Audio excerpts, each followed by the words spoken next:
You know why? It's a car designed around you. Welcome to WatchMojo, and today we're looking at some of the most memorable product failures in history. Sweeter, bolder, better. You're insane. Number 30, Harley-Davidson Cologne. All my life, I wanted a Harley-Davidson. And with the $10,000 I'm saving on that wedding, I can get the hog of life. Who do you think of when you think of perfume and colognes? Dior? Calvin Klein? Yes. What about Harley-Davidson? No, probably not. Beginning in the mid-1990s, Harley-Davidson expanded into the perfume and cologne industry, introducing a number of fragrances with the help of L'Oreal. These scents included Hot Rod, which had notes of wood and tobacco, and Destiny Man, which smelt of cinnamon and cedarwood. What if I told you there once was a fragrance that was inspired by burning rubber, exhaust fumes, and knife fights? They failed to catch on with their audience, however, who were just much more interested in the whole motorcycle aspect of the brand. The perfumes and colognes faded quickly and were discontinued within a decade on the market. Ooh, it's a formidable scent. It stings the nostrils. Number 29, Blockbuster Total Access. The Blockbuster versus Netflix war is one for the ages, and towards the end, Blockbuster was just too slow playing catch-up against the streaming giant. I've been doing Netflix, like everybody. There was a time in 2006, however, that Blockbuster looked like they might overtake their rival, with the introduction of Total Access. This new scheme copied what Netflix was doing, but with a twist. If online customers returned their rentals to a physical store, they could receive another rental for free. Blockbuster initially saw great success with this, but it cost them around $2 a pop. Eventually, the cost caught up with them. And when that was compounded by legal issues from Netflix and a reluctance from store franchises to embrace the Total Access project, the initiative ultimately ended up being a big part of why Blockbuster toppled. How am I supposed to be the next Tarantino if I don't work in a video store? Number 28, Friendster. Ah yes, another social media casualty, thanks largely in part to, yes, you guessed it, the popularity of Facebook. Since we left school, all my friends have ended up doing different things. But Friendster actually found success a year before Facebook even launched, hitting the ground running in 2003 and earning itself millions of subscribers in its first year. Its downfall was partially due to the rise of Facebook, but the company also failed to scale up quickly enough to meet subscriber spikes, which in turn resulted in slow site performance. Friendster also failed to keep up with trends and what competitors like MySpace and Facebook were doing, and it saw a gradual decline before finally closing up shop in 2015. Regardless, Friendster was still one of the very first big mainstream social media sites. But with Friendster on my Maxis mobile, I can stay in touch with everyone. Number 27, Philips CDI player. This is CDI, Compact Disc Interactive, a new world standard in multimedia home entertainment from Philips Electronics. Released in 1991 and discontinued just 7 years later, the Philips CDI player was, well, a disaster. The device was a multimedia home entertainment system, able to read and play Compact Disc Interactive, a digital optical disc data storage format upon which media like video games, interactive museum tours, and internet access could be accessed. Wow, what are you going to use it for? Games and stuff. And man, was technology expensive back then. The first commercial CDI was released in 1991 and retailed for $800, which is the modern equivalent of about $1,800. This high price tag was a major detriment to the device, as it was forced to compete with much cheaper multimedia PCs. Furthermore, the tech was considered outdated even at the time of release, and it received bad reviews from major outlets. The CDI only sold about 400,000 units before it was quietly discontinued in 1998. Awesome! Awesome is right. Awesome sound, awesome pictures, awesome choices. Number 26, Microsoft Kin. Marketing experts will probably tell you 1,000 reasons why Microsoft's range of Kin smartphones failed in 2010. In reality, though, it's very, very simple. The Kin 1 and 2 were aimed at the youth market, but they didn't support apps. Like, what is that about? If you wanted to check in and update your social media streams on your Kin, you had to go through a browser. This is in the era of the app-happy iPhone. Oh, and by the way, it was really expensive to buy as well. Microsoft's Kin range was discontinued about a year later. Throw it in the ocean. Number 25, Cosmopolitan Yogurt. Oh, this is terrible. Fat. Oh, it stinks. Mine too. We got one more day. I can't eat this. If we learn anything from this list, it's that established companies should probably stay in their own lanes. Enter Cosmopolitan Yogurt, a special yogurt made by the popular fashion magazine. Why? We really don't know.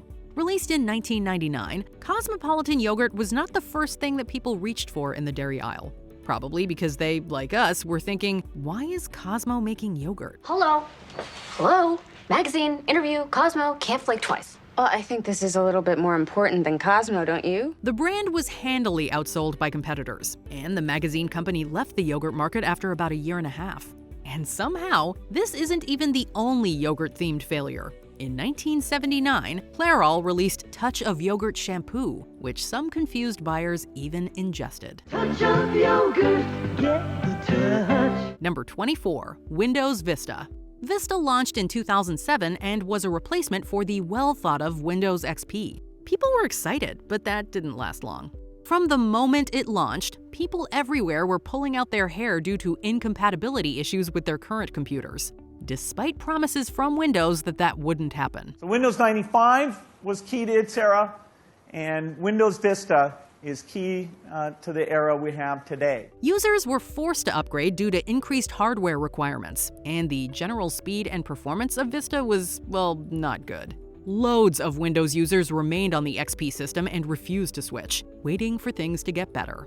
Thankfully, they did when Windows 7 launched in 2009. No, give us the glorified Windows Vista. Number 23, Lawn Darts. Frivolous lawsuits are chasing good people out of business. People who sell propane, people who manufacture flu vaccine, and people who make lawn darts. In hindsight, making a metal-tipped toy that kids throw in the air maybe wasn't the greatest idea. A variation on horseshoes, lawn darts are tossed or thrown towards the target sitting a number of feet away. While modern lawn darts are quite safe, this wasn't the case back in the day. Like real darts, they were pointed and incredibly sharp, and thousands of minors were hospitalized after injuring themselves with the toys. Do you have any idea what could happen if you play around with one of these? The FDA designated lawn darts as a mechanical hazard in 1970 and banned them from toy stores. But it wasn't until 1987, when a California girl tragically lost her life, that they were banned entirely in both the United States and Canada. A rope, shovel, bag of lime, and some lawn darts. Number 22, Nintendo Wii U. What? Oh, it is time for Wii U. The Wii U is a great innovative console with an awesome games library, and it's bookended by the super successful Nintendo Wii and Nintendo Switch. So what gives? Well, Nintendo's marketing of the Wii U when it was launched in 2012 was just confusing.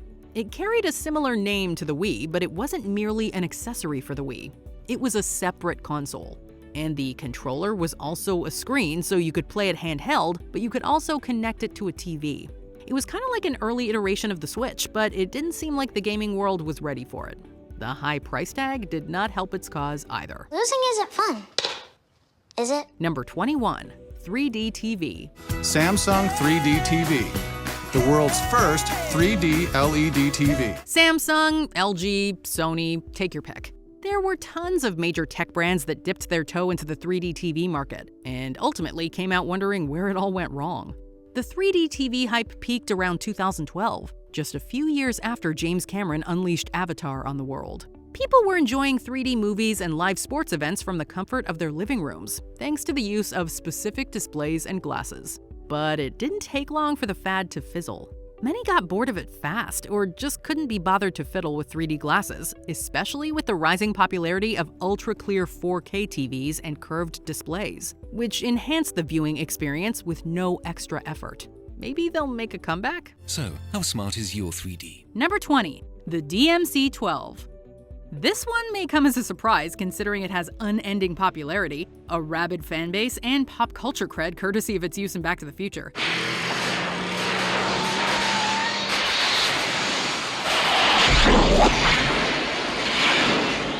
But Marty McFly saddled up in 1985, by which point the car had been deemed an abject failure. Beautifully crafted for long life, the DeLorean is one of the most awaited automobiles in automotive history.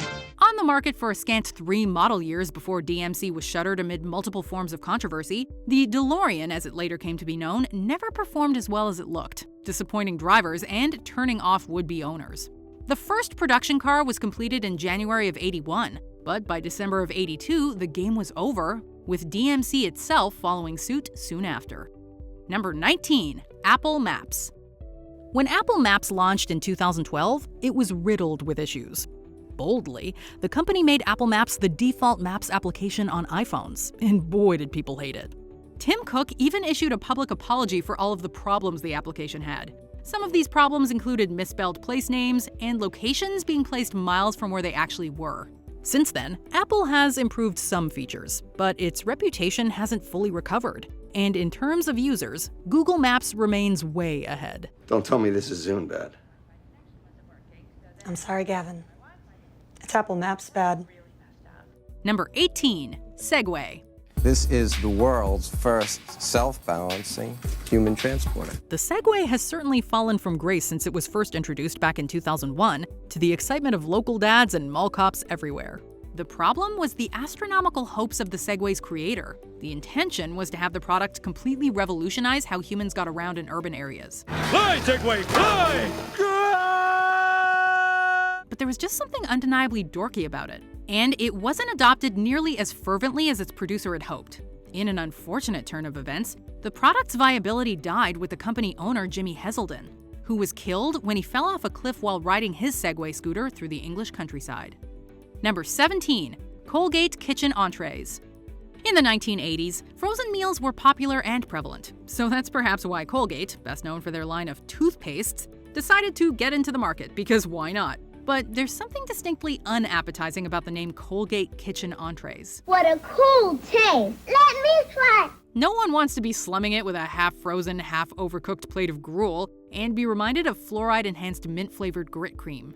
Anyone who's ever had a glass of OJ after brushing their teeth knows toothpaste and food do not mix. Sorry, but we will pass on this one.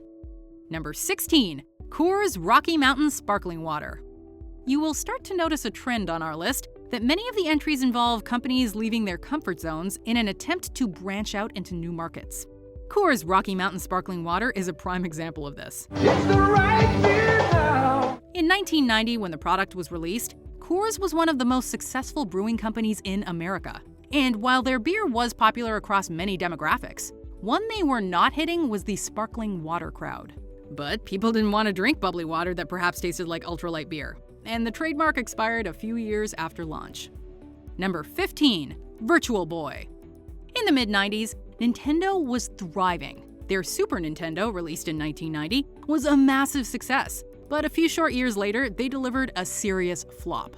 The Virtual Boy was marketed as the first 3D gaming console, and there were many issues in development, causing it to be released before it was properly finished. I know they're really, really bad for your eyes, so you could only play them 20 minutes at a time. The company had decided to shift its focus onto their next idea, the N64, and they were right to do so. The Virtual Boy was a big disappointment, with poor 3D effects and a big price tag, not to mention concerns of it affecting the health of users. Number 14. Microsoft Bob. Back in 1995, the masses weren't exactly computer savvy, so we can understand the thinking behind the launch of the Microsoft Bob.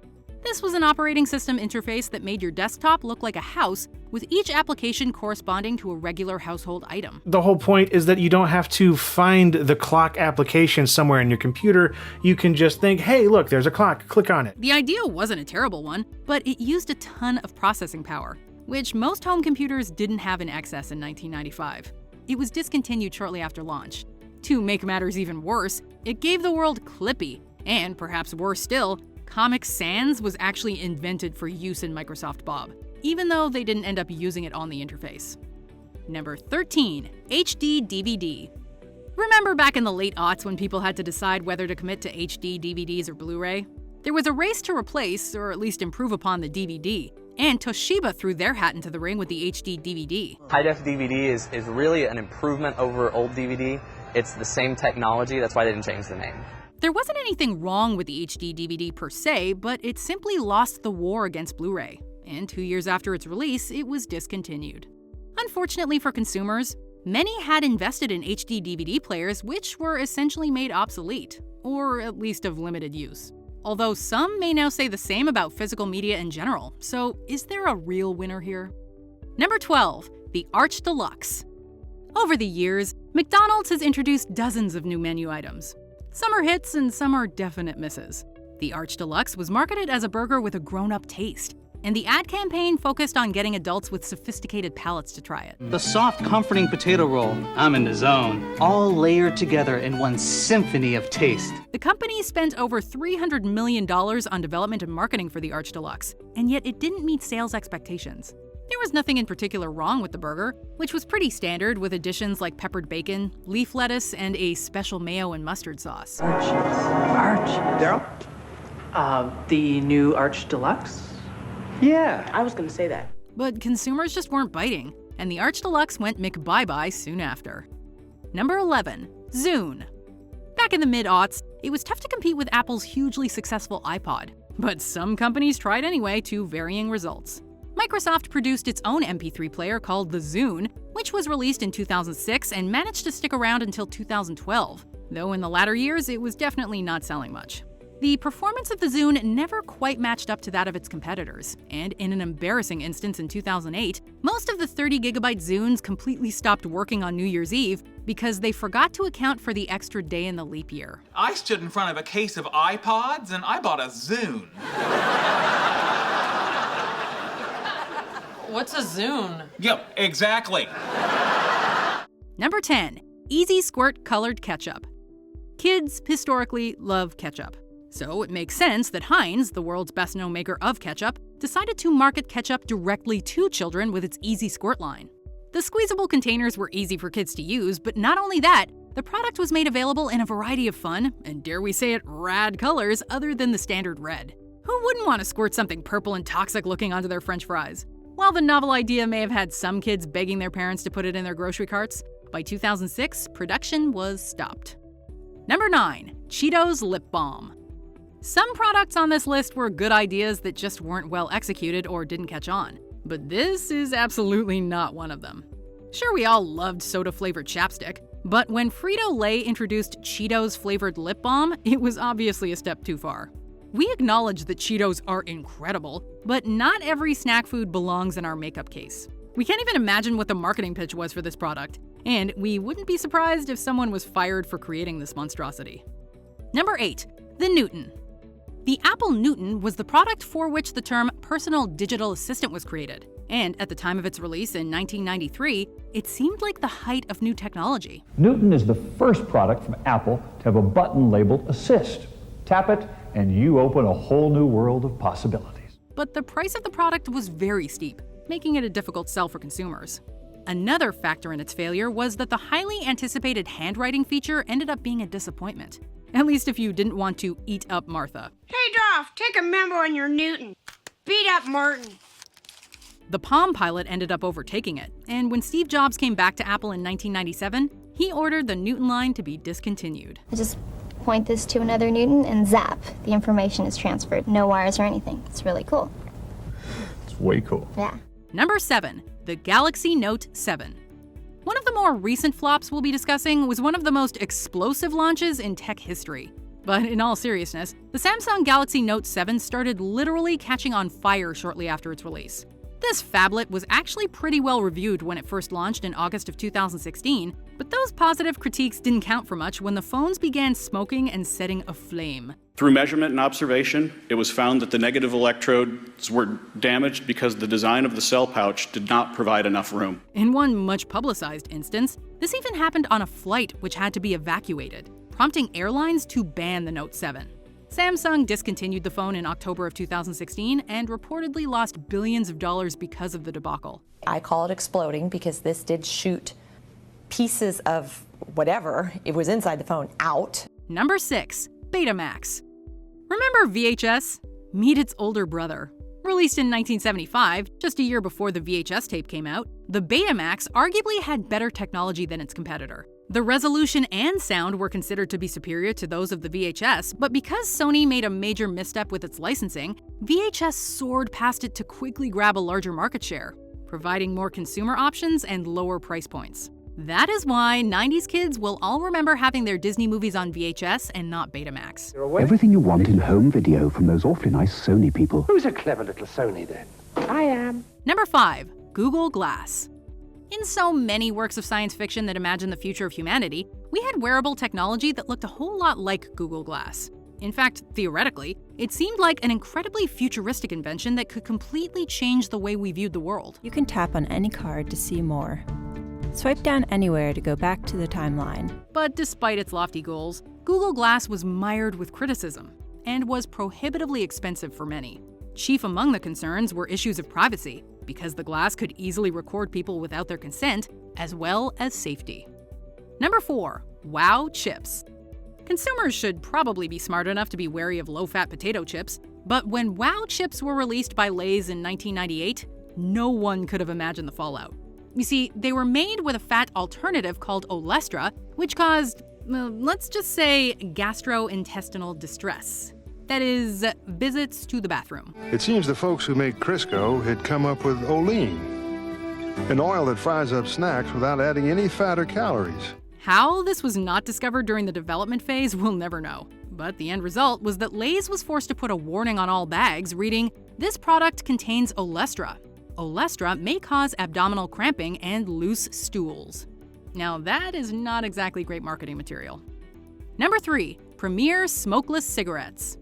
Long before peeps were vaping or using e-cigarettes, companies were trying to come up with a safer way to smoke.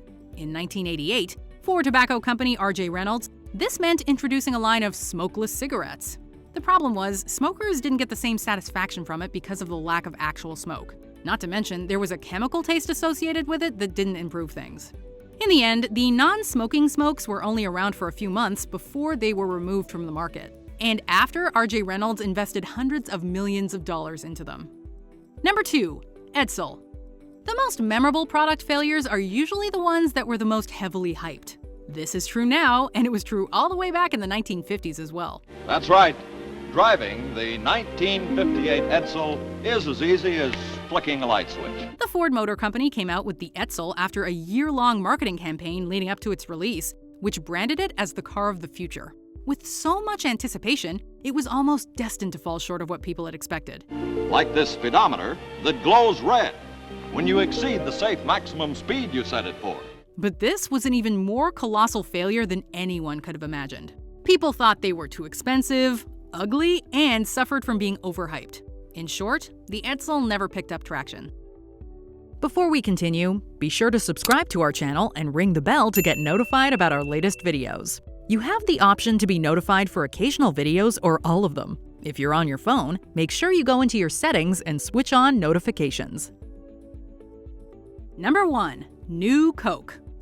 If it ain't broke, don't fix it. This was a lesson that the Coca-Cola Company clearly did not internalize when they came up with the idea for New Coke in the 80s. It tastes like the 80s. There you go. We're not sure why they decided to mess with a good thing, but when they reformulated their popular cola beverage to more closely align with popular tastes at the time, the reaction was overwhelmingly negative. Several years later, Pepsi tried a similar tactic with Crystal Pepsi, which was clear and caffeine-free and was similarly unsuccessful. Curious parties and latecomers got a second chance to try New Coke in 2019, however, when it was re-released as a cross-promotion with Stranger Things. Something You're late. Coca-Cola is it. Did you own any of these products? Let us know in the comments below. Let's jump on our hogs and ride down Harley-Davidson's hot road. Did you enjoy this video? Check out these other clips from WatchMojo, and be sure to subscribe and ring the bell to be notified about our latest videos.